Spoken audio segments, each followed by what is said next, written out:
나타났습니다.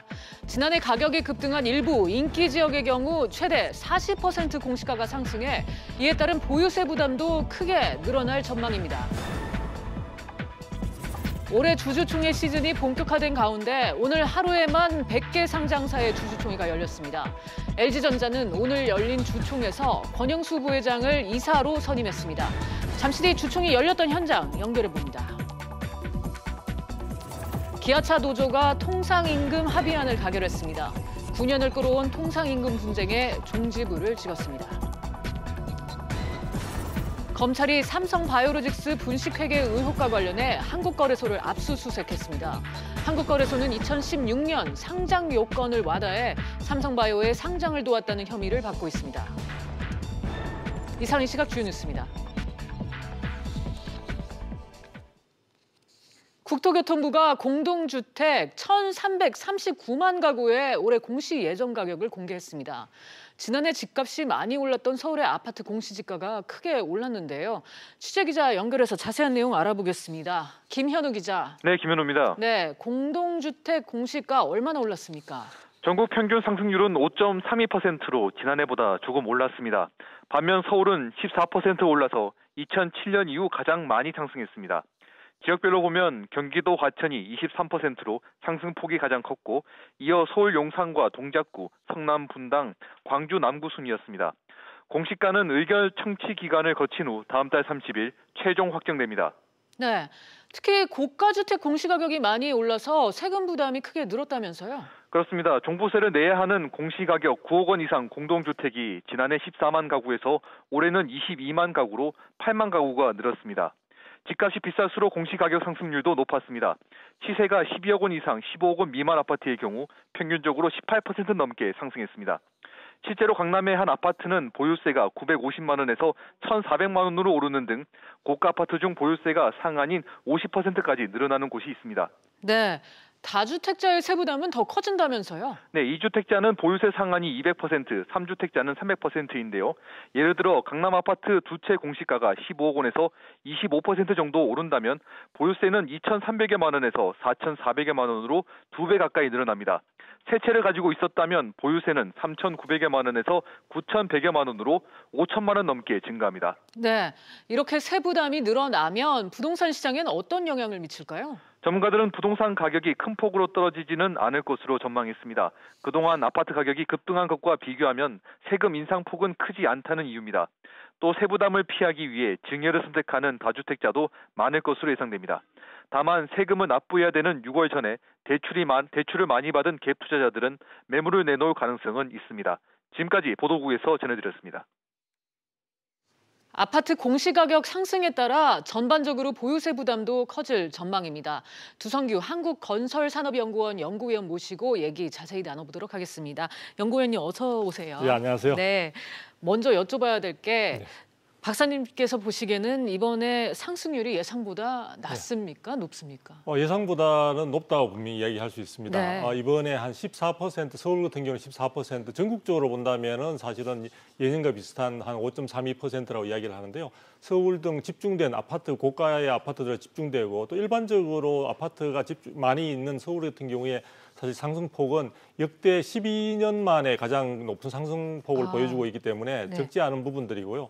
또 하나 지금 먼저 말씀드릴 수 있는 것은 이러한 부분의 보유세 부분의 그 어떤 세금 부분이 증가한다는 것은 사실은 거래 행위가 있는 것이 아니라 잔존하고 있는 미래의 어떤 잠재되어 있는 가치에 대해서 사실은 추가적인 부담을 증가시키는 거기 때문에 실제로 주택을 일소유자라 하더라도 가지고 있는 사람들이 느끼는 심리적 압박감과 부담감은 상당히 크다. 그래서 수치로 굳이 이야기하지 않더라도 이번에 상승폭이 만만치 않은 정도로 저는 높다고 보고 있습니다. 네, 향후에 이 아파트 거래 행위로 인한 잠재 가치에 부담을 주는 거다 이렇게 네네. 말씀을 해주셨는데 지방 집값 상승을 이끌었던 광주나 대구 이렇게 이제 전국 평균을 웃돌긴 했는데 울산, 거제, 김해 쪽은 하락폭이 상당하더라고요. 그렇죠. 그쪽 지역은 지금 작년 같은 경우에도 여러 가지 지역 경기 위축 등으로 인해서 그렇군요. 전반적으로 부동산 경기가 하락되어 있는 데다가 시세가 지금도 계속 지속적으로 하락하는 모양새를 보여주고 있습니다. 네. 그런 부분들이 이제 반영된 것으로 보여지는데요. 사실 이번에 어떤 기준점은 원래 1월 1일을 기준으로 하지만 대부분의 한국감정원이 조사를 시작하게 된 것은 작년 8월부터 시작해서 사실은 여러 가지 해당되는 그 공동주택의 전수조사를 거쳐서 가격을 책정한 것이기 때문에 이번에 그런 어떤 거제라든지 창원이라든지 김해라든지 울산이라든지 그런 지역들의 경기 침체에 대한 하락 그 현상들을 충분히 반영하다 보니까 이번에는 오히려 다른 지역들은 오르고 있지만 그 지역들은 공시가격이 하락되는 그런 어떤 모양새를 보여주고 있습니다. 네. 관심을 가져볼 게 이제 고가 주택 보유자나 다주택자, 강남권 위주로 치자면은 보유세 부담이 얼마나 늘었다고 봐야 할까요? 지금 많이 올랐습니다. 그래서 평균적으로 보면은 서울 지역 같은 경우에 있어서는 전반적으로 고가 아파트 같은 경우에서는 거의 세부담 상한이라고 할 수 있는 그러니까 전체적인 이전의 가격 대비한다면 150%가 되겠죠. 그런 부분까지 오른 어떤 주택들이 개별 단지마다 많이 지금 등장하고 있는 것이고요. 그리고 무엇보다 이번에 조금 전에 이제 기자님도 설명을 하셨지만 실질적으로 이번에 가격 상승으로 인해서 이전에 종합부동산세를 부담하지 않았던 분들이 이번에 부담을 하는 쪽으로 편입된 분들이 상당히 많이 늘어났습니다. 그래서 이전보다 8만 그 가구가 늘어난 상황이 되기 때문에 이런 부분들을 고려한다면 서울에 있어서의 아파트 중위 가격을 7억에서 8억 정도 수준이라는 점을 충분히 반영시켜서 생각한다면 이번에 고가 주택인 주로 강남이라든지 마용성이라고 해서 마포구라든지 또 용산구라든지 성동구라든지 이런 쪽에 있는 주택들에 있어서의 이번에 공시가격 상승은 사실은 굉장히 20%를 전후해서 굉장히 높은 그리고 개별 단지는 거의 상한에 해당될 정도로 높은 어떤 상승률을 보이고 있다고 하겠습니다. 네, 지금 말씀하신 대로 강남뿐만 아니라 이른바 마용성, 마포, 용산, 성동구 쪽도 부담이 적지 않을 것이다. 이제 그런 말씀이신 거죠? 그렇죠. 그쪽 지역이 사실은 서울에 있어서 강북 지역 중에서도 상당히 주목받는 어떤 성장세를 보여줬던 지역들인데요.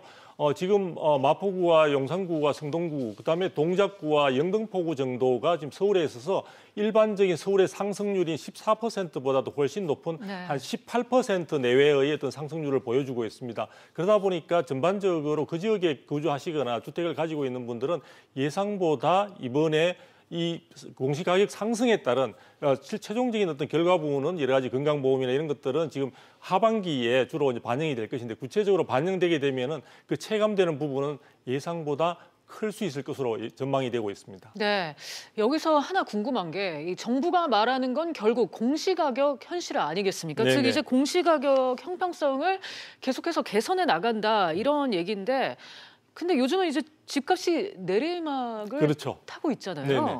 그런데도 계속 지금 정부는 이런 상태로 계속 갈까요? 네, 그 공시가격 현실화율을 높이기 위해서는 사실은 한 80% 실거래가의 80%까지 올리는 것을 사실은 목표로 하고 있었는데 지금 현재 공동주택의 경우에서는 69.1% 정도인 것으로 알려지고 있습니다. 그런데 토지라든지 여러 가지 이제 그 표준 단독주택의 경우보다는 상당히 현실화율이 높은 상황이다 보니까 이번에 이 현실화율을 당초 정부의 계획대로 하면 더욱더 상승시키는 쪽으로 나가려고 했던 그 계획은 갖고 있었던 것 같지만 이번에 작년에 주택 공동주택 가격이 상당히 많이 상승하면서 공시가격을 지역별로 특히 서울을 중심으로 해서 굉장히 올릴 수밖에 없는 상황이 되다 보니까 표준 단독주택이나 토지 등과 균형을 맞추기 위해서 이번에는 전체적인 현실가율은 69.1%로 그대로 묶어놓은 상태입니다. 그러다 보니까 전체적인 어떤 상승률 부분에 있어서 현실화율은 그대로 정체되어 있는 가운데 실질적으로 서울을 중심으로 해서 과천이라든지 이런 곳에 있어서의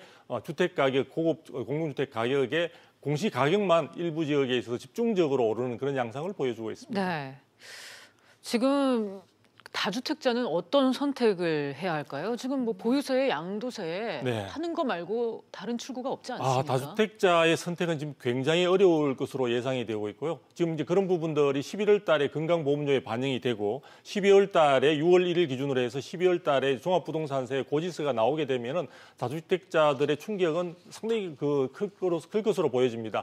지금 신문이나 언론에서 소개되고 있는 것은 대부분 1주택자의 이번에 그 공시가격 상승 부분들을 이야기 많이 하고 있는데요. 다주택자는 기본적으로 기준점 자체가 공시가격으로 6억 기준으로 하다 보니까 실질적으로 그런 부분들에 있어서의 조세 부담률은 예상을 초월할 정도로 클 것으로 예상이 되고 있고요. 그런 부분들을 이제 회피하기 위해서는 결국은 주택을 양도하거나 혹은 증여 등을 통해서 처분하는 방법이 가장 직접적인 방법이라고 볼 수 있는데요. 지금 사실 처분하기 위해서는 양도소득세가 사실 다주택자의 경우에는 뭐 2주택자의 경우는 최고 50% 또 3주택자는 60% 되다 보니까 실질적으로 처분 자체가 현실적으로는 지금 시기적으로나 현실적으로는 쉽지 않습니다. 그리고 지금 거래도 잘 안 되고 있는 상황이다 보니까 이번에 국토부 장관 후보자가도 집을 지금 내놓았지만 안 팔린다는 그런 그렇죠. 소식에서 볼 수 있듯이 네. 전체적으로 시장이 위축되어 있는 상황이다 보니까 다주택자의 선택은 어느 때보다도 심각한 상황으로 전망이 되고 있습니다. 그렇군요. 그러면 내 집 마련에 목마른 실수요자들 네. 지금이 매수 타이밍일까요? 기다려봐야 할까요? 네. 지금 이번에 공시 가격이 상당히 큰 폭으로 오른 부분은 조금 전에도 말씀드렸지만 작년 하반기에 상승된 부분들이 반영된 것으로 볼 수 있기 때문에 네. 실제로 올해까지 이어지고 있는 최근의 공동주택 아파트 중심으로 해서 전체적인 하락이 지금 17주째, 18주째 지속되고 있는 점을 감안한다면 현재의 추세가 올해 연말까지 지속될 가능성에 많은 전문가들이 무게를 두고 있습니다. 네. 그래서 실수요자들 같은 경우에 있어서는 주택 마련과 관련해서 서두르실 필요는 없을 것 같고요. 전반적으로 이번에 어떤 공시가격 상승으로 인해서 혹시나 저는 뭐 그렇게 크게 기대는 하고 있지 않습니다만 급매물이 더 출시된다든지 이런 것들을 감안하면 전체적인 가격이 약세가 더 지속이 될 수 있기 때문에 그런 점들을 고려해서 조금 더 신중하고도 차분하게 아마 결정을 하셔도 되지 않을까 싶습니다. 네, 지금까지 두성교 연구위원과 함께 아파트 공시가격 상승과 관련해서 자세하게 얘기 나눠봤습니다. 위원님 오늘 말씀 감사합니다. 감사합니다. 정부가 최근 경제 상황에 대해 생산과 소비, 투자가 모두 증가하는 등 산업 활동과 경제 심리 지표가 개선됐다고 진단했습니다. 기획재정부는 최근 경제 동향 그린북을 통해서 지난 1월 전 산업 생산이 전월보다 0.8% 증가했고 소매 판매와 설비 투자도 각각 2.2%, 0.2% 증가했다고 밝혔습니다. 하지만 주요 수출 품목인 반도체 수출액이 25% 줄고 향후 경기를 보여주는 선행지수 순환 변동치가 8개월째 하락한 점 등은 불확실성 요인으로 지적했습니다. 국제유가 인상 영향으로 수출 물가가 넉 달 만에 반등하고 수입 물가는 9개월 만에 가장 큰 폭으로 상승한 것으로 나타났습니다. 한국은행에 따르면 지난달 수출 물가 지수는 82.97로 한 달 전보다 0.2% 올라 지난해 11월 이후 처음으로 상승했습니다. 또 수입 물가 지수는 86.56으로 전월보다 1.9% 올라 지난해 5월 이후 가장 높은 상승률을 기록했습니다. LG그룹 계열사들이 정기주주총회를 열었습니다. 구광보 LG 회장이 취임한 이후 첫 정기주총인데요. LG전자 주총 현장에 나가 있는 취재기자 연결합니다. 정인영 기자, 주총에서 어떤 안건들이 다뤄졌습니까? LG전자 주총이 오늘 오전 열렸는데요. 이번 주총에서 관심을 받았던 건 CEO와 이사회 의장 겸직 분리였습니다. 일단 주총에선 그룹의 2인자로 꼽히는 주 LG 권영수 부회장이 등기 이사직인 기타 비상무 이사로 선임됐습니다. 오후에 열리는 이사회에서 권 부회장을 새로운 이사회 의장으로 선임할지 결정합니다. 기존에는 조성진 LG전자 부회장이 CEO와 이사회 의장직을 2년 동안 겸임해왔습니다. 네, CEO와 이사회 의장 겸직을 해제하면 어떤 효과를 얻을 수 있죠? 이사회의 책임과 독립성이 높아지고 기업 투명성을 강화할 수 있을 것으로 보입니다. 최근 SK 최태원 회장도 지주회사회 이사회 의장직에서 물러나는 등 재계에선 대표와 이사회 의장을 분리하려는 움직임이 강해지고 있습니다. 오늘 포스코와 효성도 주주총회를 열었죠? 네, 포스코는 민주노총 소속 노조 설립 이후 처음으로 정기 주주총회를 열었습니다. 이 노조가 주총장 진입을 시도하자 사측이 출입문을 봉쇄하는 일이 발생하기도 했는데요. 이 주총에선 사내이사 선임 등 상정 의안은 무리 없이 통과했습니다. 한편 포스코는 주주가치 재고의 일환으로 전자투표제를 처음 실시했습니다. 효성도 오늘 주주총회를 열었는데요. 국민연금의 반대에도 불구하고 사회이사 재선임권을 원안대로 가결했습니다. 지금까지 SBS CNBC 정윤영입니다. 국내 주요 기업들의 주주총회가 연달아 열리고 있습니다. 증권업계도 오늘부터 주주총회 시즌에 돌입을 하는데요. 취재기자 연결합니다. 정지환 기자. 네, 정주환입니다. 네, 증권사들의 주총에선 어떤 안건들이 상정됐습니까? 오늘 메리츠 종금증권과 현대차 투자증권을 시작으로 이번 달에 13개 증권사가 주주총회를 개최하는데요. 이번 주주총회 시즌에는 많은 증권사들이 경영진 인사를 안건으로 올릴 예정입니다. 메리츠 종금증권은 최임은 부회장의 재선임 여부를 주총에서 결정합니다. 최 부회장이 재선임되면 2022년까지 임기가 연장돼 12년간 CEO를 맡은 최장수 전문 경영인이 됩니다. 27일에는 미래에셋대우와 KTB투자증권의 주주총회가 열리는데요. 미래에셋대우는 최현만, 조홍기 대표의 재선임을 결정하고 KTB투자증권도 이병철 부회장, 최석종 사장의 재선임을 의결할 예정입니다. 네, 배당 확대도 이번 주총의 관심 사항이죠? 네, 그렇습니다. 증권사들은 지난해 올린 사상 최대 실적 결과를 반영해 배당금 규모를 확대하는 추세입니다. 삼성증권은 역대 최대인 한 주당 1,400원의 배당을 결의했고 미래에셋대우도 주당 220원의 배당을 확정해 배당 성향을 전년보다 9% 늘렸습니다. 교보증권은 주당 350원, 대신증권은 주당 620원의 배당을 결정하는 등 예년보다 배당 규모를 확대해 주주 친화 정책을 강화하는 경향을 보이고 있습니다. 지금까지 SBS CNBC 정주환입니다. 정의선 현대차 수석 부회장이 오늘 열린 정기 주주총회에서 기아차 사내이사로 선임됐습니다. 기아차는 사내이사로 재선임된 박한우 사장과 최준영 부사장의 각자 대표 체제를 유지하게 됩니다. 정 부회장은 오는 22일 현대차와 현대모비스 주총을 통해 양사의 대표이사에 취임할 예정입니다. 9년 동안 이어온 기아차 노사의 통상임금 분쟁이 종지부를 찍었습니다. 기아차 노조는 상여금에 통상임금을 적용하는 내용과 미지급금 지급 방안에 대해서 노사 잠정 합의안 투표를 진행해 가결했는데요. 자세한 내용은 취재기자 연결해 알아보겠습니다. 류정은 기자. 네, 류정은입니다. 네, 어제 진행된 기아차 투표 결과 설명해 주시죠. 기아차 노조는 각 지회에서 조합원 3만 명을 대상으로 투표를 진행했는데요. 약 2만 7천 명이 넘는 조합원이 참여한 투표에서 절반이 넘는 인원이 지난주 나온 노사의 잠정 합의안에 찬성했습니다. 합의안이 확정되면서 기아차 노조는 회사를 상대로 한 통상임금 소송을 취하하고 분쟁 절차를 마무리할 것으로 보입니다. 네, 합의안에는 어떤 내용들이 담겼습니까? 이번 합의안의 골자는 상여금을 통상임금에 포함하고 미지급금을 어떻게 지급하는지가 담겨 있는데요. 미지급금은 기간에 따라 1차 소송 기간에 대해선 개인이 지급해야 할 금액의 60%를 일괄 산정하기로 했고요. 2차, 3차 소송과 소송 미제기 대상 기간의 미지급분은 정액으로 최대 800만 원씩 지급돼 기아차 조합원 1인당 평균 1,900만 원을 받게 됩니다. 여기에 격월로 750%씩 받던 상여금은 매달로 바뀌게 돼 평균 근속 20년 근로자를 기준으로 통상임금이 448만 4천 원으로 오르게 됩니다. 수당은 41만 원에서 44만 1,500원 정도로 올라 월급여도 3만 1,000원 정도 늘어납니다. 기아차 노사는 오는 18일 소아리 공장 본관에서 조인식을 열 예정입니다. 지금까지 보도국에서 전해드렸습니다. 안정성 논란이 제기된 미국 보잉의 737 맥스 기종에 대해 정부가 국내 공항 이착륙과 영공 통과를 금지시켰습니다. 자세한 내용은 취재기자 연결합니다. 김정현 기자. 네, 김정현입니다. 네, 737 맥스 항공기들의 운항이 금지됐다고요? 그렇습니다. 국토교통부는 어제 국제항공통신망인 노탐을 통해 이 같은 결정을 통보했습니다. 노탐은 항공기 조종사들에게 보내는 통지문인데요. 전 세계 항공사 등 관계기관들에게 전달됩니다. 국내 공항 이착륙과 우리 영공 통과가 즉시 금지된 기종은 보잉 737 맥스 8과 9 두 기종입니다. 국토부는 맥스 8 두 대를 보유한 이스타항공이 자발적으로 운항을 중단했지만 다른 나라 항공기가 국내 공항을 이용하거나 영공을 통과할 우려가 있어 추가 조치를 했다고 밝혔습니다.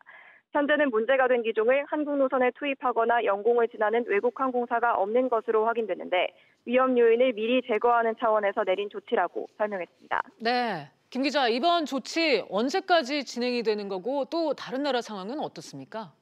네, 노탐의 유효기간이 3개월이기 때문에 이번 조치는 6월 중순까지 유지됩니다. 국토부는 문제가 해결될 때까지 금지 조치를 연장하겠다는 계획인데요. 우리 정부 조치에 앞서 이미 싱가포르와 캐나다, 러시아 등은 문제 기종의 자국 영공 통과를 금지시켰습니다. 운항 중단 조치는 확산되고 있는데요. 우리나라와 중국을 비롯한 아시아 국가들과 유럽, 중동, 아프리카 국가들에 이어 보잉 편을 들던 미국도 어제 운항 중단을 지시했습니다. 우리 정부는 안전하다는 판단이 있을 때까지 국내 항공사들의 보잉 737 맥스 기종 도입을 금지할 방침입니다. 지금까지 보도국에서 전해드렸습니다. KB하나은행이 중국 내 한 대형 투자 회사에 대출도 하고 지분 출자도 했는데 이 기업이 구조조정 대상에 포함된 것으로 파악됐습니다. 투입된 돈만 수천억 원이라 우리나라 금융당국이 은행 측에 실시간 보고를 지시하며 사태 파악에 나섰는데요. 취재기자 연결해 자세한 내용 알아보겠습니다. 박규준 기자. 네, 금융감독원입니다. 네, 하나은행이 수천억 원 투자한 중국 기업 구조조정에 들어갔다고요?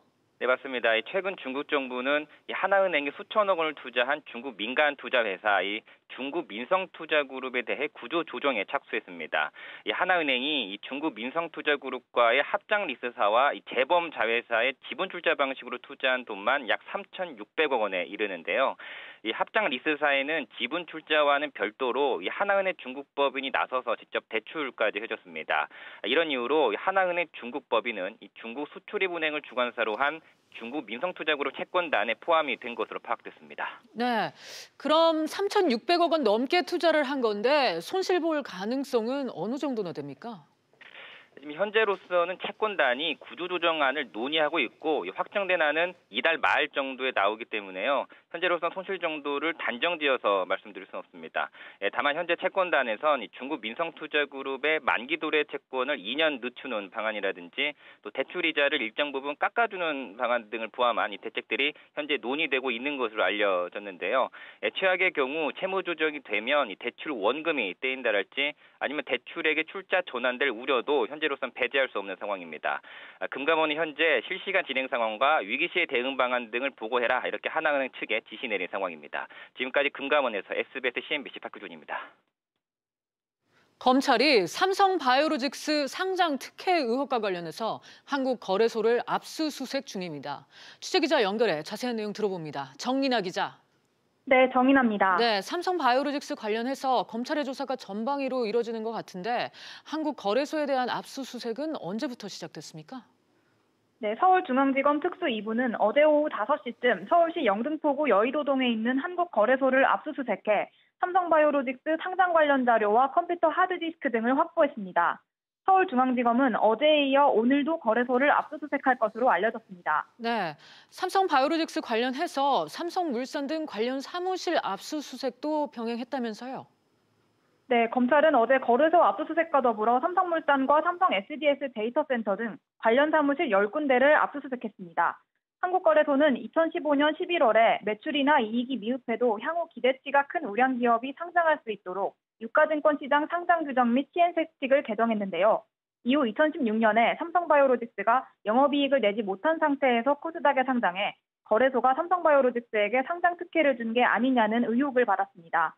검찰은 지난해 12월 압수수색을 통해 확보한 자료들을 분석하면서 추가적으로 확인할 부분이 생겨 이번 압수수색 영장을 청구한 것으로 알려졌습니다.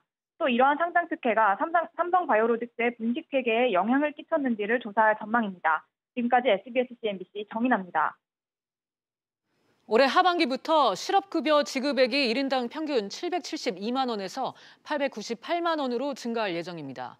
고용노동부는 업무보고를 통해 실업급여 지급 기간을 30일 이상 더 늘리고 지급 수준을 평균 임금의 50%에서 60%로 상향하는 방안으로 하반기 시행을 추진 중이라고 밝혔습니다. 지난 1995년 고용보험제도 도입 이후 실업급여 지급 기준을 높인 건 이번이 처음입니다. 중국의 국회격인 전국인민대표회의가 외국인 투자기업의 지식재산권 보호, 기술이전 강요 금지 등의 내용을 담은 외상투자법 제정안을 통과시켰습니다. 그동안 미국이 문제 제기해온 지식재산권 무단 사용, 기술이전 강요 등에 대해 중국이 미국 측 입장을 반영해 우호적인 대응에 나선 것으로 풀이됩니다. 영국 하원이 오는 29일 예정했던 유럽연합 EU를 탈퇴하는 브렉시트를 연기하기로 결정했습니다. 하원은 브렉시트 탈퇴 시점 연기를 담은 정부 결의안과 의원 수정안에 대한 표결을 실시해 찬성 412표, 반대 202표로 가결했습니다. 영국 정부는 오는 20일까지 열릴 브렉시트 합의안 제3차 승인투표 결과에 따라 브렉시트 연기를 공식 요청할 계획입니다. 증시 상황입니다. 국내 증시 현재 혼조세 보이고 있습니다. 코스피 0.82% 오름세 2171포인트에 거래되고 있고 코스닥은 0.87% 내렸습니다. 748포인트에 거래되고 있습니다. 오늘 주목해보실 종목들 차례대로 살펴보도록 하겠습니다.